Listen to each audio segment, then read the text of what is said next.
bod bywyd goffo bod mor blincin anodd weithiau? Dych chi byth wedi teimlo fel yna? Pan dyw pethau ddim just yn gallu bod yn haws? Be sy'n neud bywyd mor gymhleth? Be sy'n neud yn perthnasau mwyaf pwysig mor anodd? Pam fod pobl sy'n caru gilydd hefyd yn brifo i gilydd?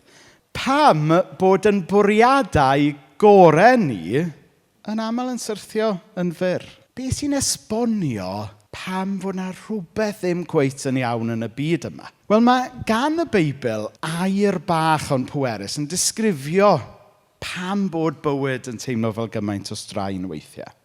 A'r gair mae'r Beibl yn defnyddio ydy'r gair yma o'r enw bechod. Dyw e ddim ynglyn â rhyw gyfrinach drwg, da ni yn llwyddo i guddio oddi wrth pawb arall, ond yn hytrach, bechod yw iaith y Beibl i wneud sens o'r tor-perthynas, o'r brokenness yma, da ni gyd falle wedi delio fo fe ar ryw bwynt yn y flwyddyn diwetha. Dyma sy'n rhwystro ni rhag clywed yn gilydd. Dyma sy'n esbonio pan bod ni'n cymryd rhywbeth mor hyfryd a cariad ac yn aml yn ei gamdrin.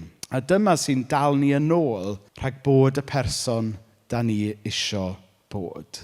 Newyddion da yw fod yr clwyf yma sydd arno ni. Mae Duw wedi danfon meddyginiaeth i achau yn clwyfau ni. Ddim neges y ffydd Gristnogol yw fod Duw wedi dod i ddeud y drefn. Nid neges y ffydd Gristnogol yw fod Duw wedi dod i ddweud chi, eisiau chi drio fwy caled blwyddyn nesaf. Na, neges y ffydd Gristnogol yw fod Duw yn cyfarfod ni just fel ydyn ni. Yn caru'n brywiau, yn ein perthnasau cymhleth, gyda'n calonnau yn aml wedi torri.